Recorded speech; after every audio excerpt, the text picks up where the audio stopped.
Setiap awal adalah langkah menuju akhir, dan dunia telah lama memulai langkah-langkah menuju kehancurannya. 14 abad yang lalu, di tengah gurun tandus, seorang lelaki bangkit membawa cahaya, Nabi Muhammad Shallallahu Alaihi Wasallam. Dengan wahyu pertama yang turun di Gua Hira, sejarah manusia berubah. Tapi tahukah kalian bahwa sejak itulah kiamat telah dimulai? Rasulullah bersabda, "Bu'ithtu ana was-sa'atu kahatain." Aku diutus dan kiamat seperti dua jari ini. Jarak antara beliau dan kiamat sedekat dua jari. Dunia berubah dari zaman kegelapan menuju cahaya, dari penyembahan berhala menuju sujud kepada Rabb semesta alam. Tapi sejak hari itu, sejak wahyu pertama, jam pasir akhir zaman mulai menipis. Bukan di masa kita dimulai, melainkan di masa beliau diutus. Dan kini, kita berada di ujung yang paling rapuh. Ketika cahaya ilmu meredup, dan manusia mulai mencintai dunia, tanda-tanda itu pun bermunculan satu persatu. Ulama pergi, bukan digantikan, tapi dilupakan. Ilmu hilang bersama jenazah mereka. Yang tertinggal hanya kebisingan dari lisan-lisan bodoh yang berani memfatwakan sesat dan diikuti oleh jutaan yang tak tahu arah. Musik lebih digemari daripada Al-Quran. Zina dianggap cinta. Khamr berganti nama jadi gaya hidup. Wanita berpakaian tapi telanjang. Tubuh jadi komoditas, bukan lagi kehormatan. Masjid menjulang indah, ber-AC, berlampu kristal, tapi kosong dari jiwa dan sujud yang khusyuk.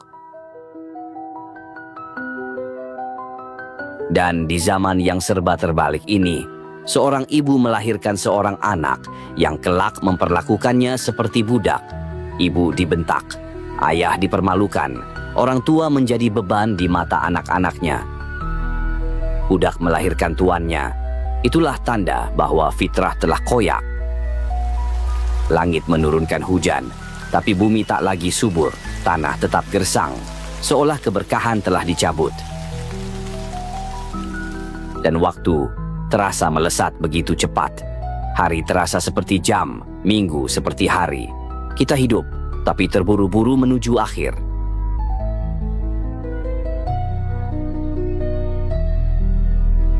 Gedung-gedung tinggi dibanggakan, tapi akhlak makin runtuh dan dalam.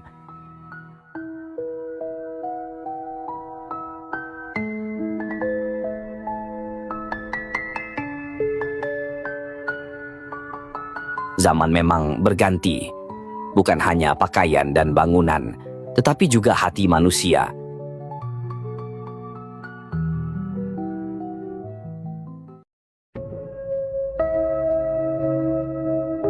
Ada masa ketika yang jujur dianggap pendusta, yang amanah dicurigai, dan kebenaran terasing di tengah lautan opini. Itulah zaman fitnah. Fitnah syahwat yang tak lagi disembunyikan. Fitnah syubhat yang dibungkus dalil dan dikemas modern. Yang bodoh diberi panggung, yang fasik diberi kekuasaan. Pemimpin zalim tersenyum di layar kaca.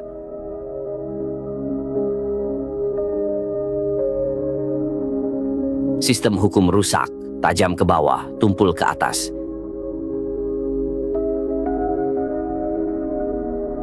Keadilan ditukar dengan loyalitas. Dan yang lebih gelap dari malam, ketika fitrah manusia dikaburkan. Pria menyerupai wanita, wanita menyerupai pria. Identitas menjadi pilihan, bukan anugerah. Penyimpangan dijaga undang-undang, dilindungi budaya, dirayakan oleh dunia. Normalisasi LGBT dan gender netral menghapus batas ciptaan Allah atas nama kebebasan dan cinta. Fitnah menyelimuti zaman, bukan karena cahaya tak ada, tapi karena manusia menolak untuk melihatnya.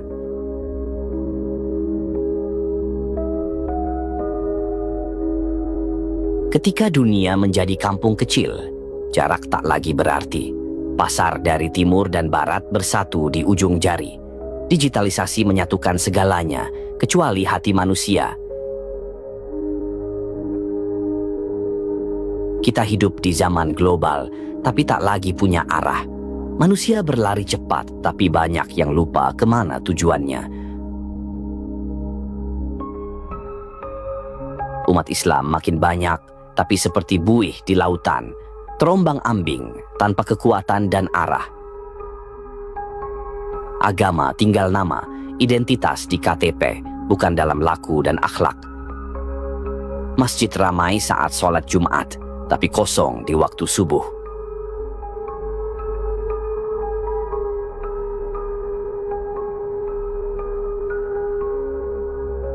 Islam datang dalam keadaan asing dan akan kembali menjadi asing. Hari ini, yang berpegang teguh serasa menggenggam bara. Teknologi terus melesat, tapi jiwa makin mundur. Dunia makin terkoneksi, tapi hati saling menjauh.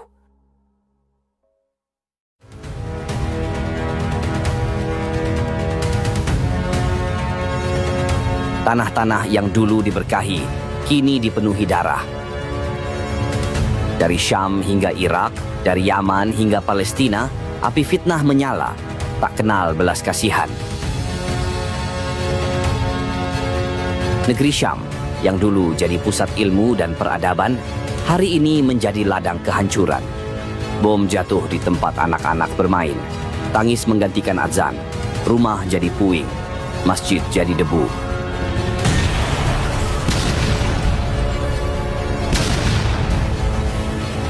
Irak, negeri ribuan ulama, kini penuh reruntuhan, diperangi dari dalam dan luar, pecah oleh fitnah yang diwariskan.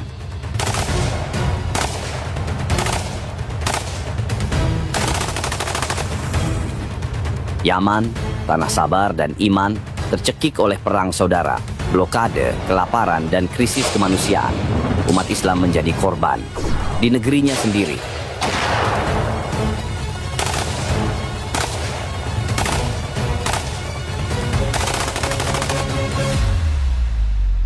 Nabi telah mengabarkan, fitnah akan muncul dari arah timur, dan tempatnya adalah di sana.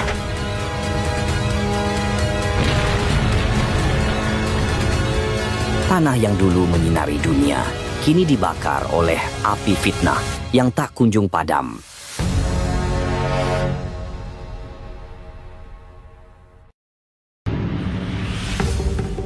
Dan lihatlah, fitnah itu kini menjalar lebih luas. Negeri bersenjata nuklir saling menuding. India dan Pakistan, dua kekuatan besar di timur, nyaris saling meluncurkan kehancuran. Ledakan mengguncang Kashmir, pesawat tempur terjatuh, rudal melintasi langit, dan ribuan nyawa bergantung pada satu keputusan politik. Dunia menahan napas. Perang bisa meletus kapan saja, dan fitnah itu semakin nyata, semakin dekat.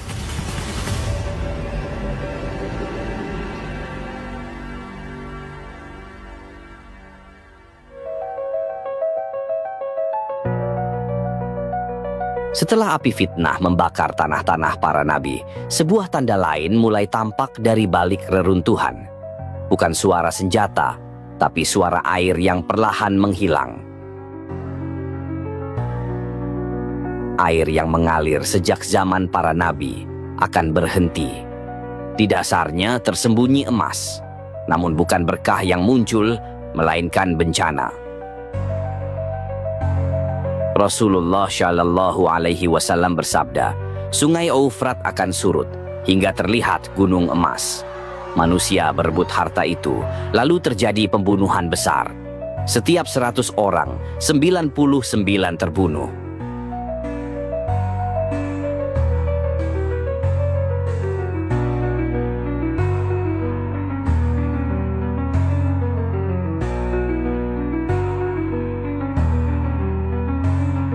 Hari ini, Sungai Eufrat mengalami penurunan debit air yang signifikan akibat perubahan iklim dan aktivitas manusia. Jika emas itu muncul, yang digali bukan sekadar tambang, tetapi juga nafsu dan darah. Sebab tidak semua yang berkilau membawa berkah. Terkadang, itu adalah panggilan menuju kehancuran.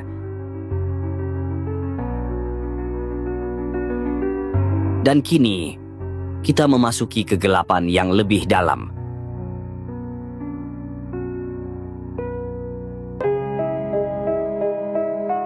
Akan datang masa ketika Ka'bah, tempat paling suci bagi umat Islam, tidak lagi dijaga. Bukan karena hilangnya penjaga, tapi karena hati manusia tak lagi memuliakannya. Hingga akhirnya seorang dari Habasyah, Zulsuwaiqatain, datang menghancurkannya batu demi batu.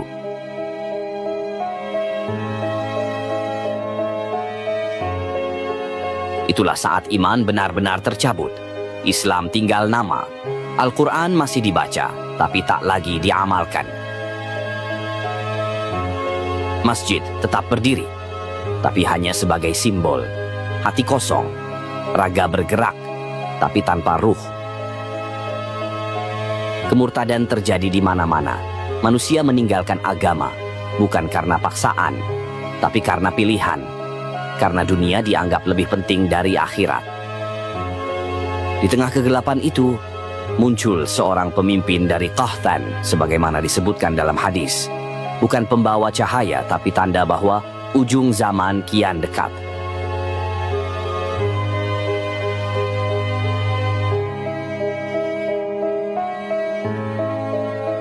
Namun saat itu, orang-orang tak lagi tahu arah. Mereka mencari petunjuk, tapi semua jalan tampak sama.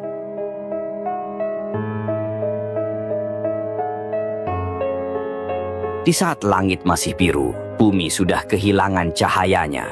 Kaum beriman seperti titik kecil di samudra kegelapan, dan suara kebenaran tenggelam di tengah hiruk-pikuk dunia yang tuli.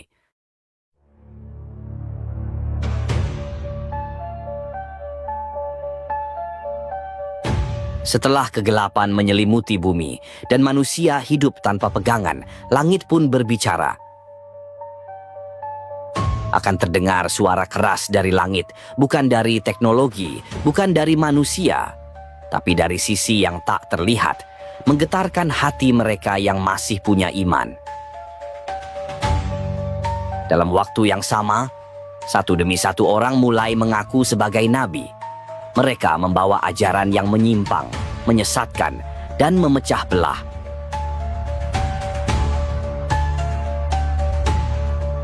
Dunia pun memasuki puncak kekacauan. Perang meletus di mana-mana. Ekonomi runtuh, sistem politik gagal, kepercayaan antar manusia hancur. Lalu datang sebuah peristiwa penting. Seorang pemimpin besar dunia Islam wafat. Dan seperti yang dikabarkan dalam hadis, perselisihan mulai pecah. Antara para pemimpin, antar umat, bahkan dalam keluarga sendiri. Di saat semua arah tertutup gelap dan bumi seakan kehilangan cahaya, ketika fitnah merajalela tanpa batas dan manusia kehilangan arah, akan terbit cahaya. Bukan dari gedung tinggi atau teknologi, tapi dari tempat yang dulu menjadi pusat wahyu, Madinah.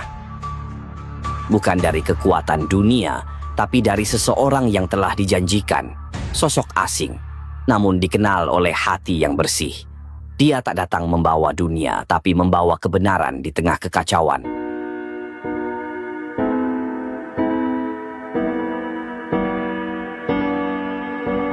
Dan ketika dia muncul, sejarah akan menulis bab baru. Namun dunia tak lagi sama. Itulah awal dari akhir yang sesungguhnya. Film ini bukan tentang akhir dunia, tapi tentang peringatan. Agar kita tak tertidur dalam zaman yang menggoda dan tetap teguh sampai cahaya itu benar-benar datang.